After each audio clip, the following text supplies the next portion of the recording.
One of our 4th of July treats that we have is called s'mores. S'mores have 3 ingredients: graham crackers, jumbo marshmallows, and milk chocolate. Kids and adults alike love to make s'mores in the summertime and especially around the 4th of July.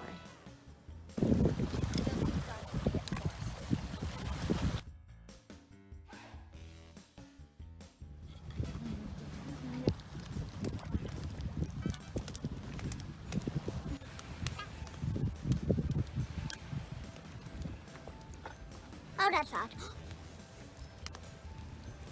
Black, That's Mom. perfect. That crispiness.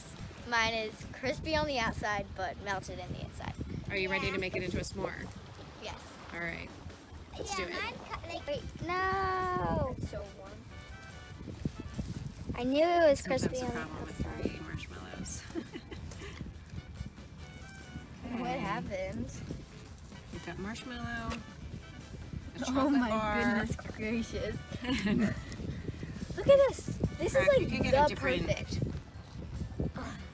Is that good? So good. Roasted marshmallow. Gia, Huh? is it good? Awesome. Graham cracker, chocolate, roasted marshmallow, and then topped with another graham cracker.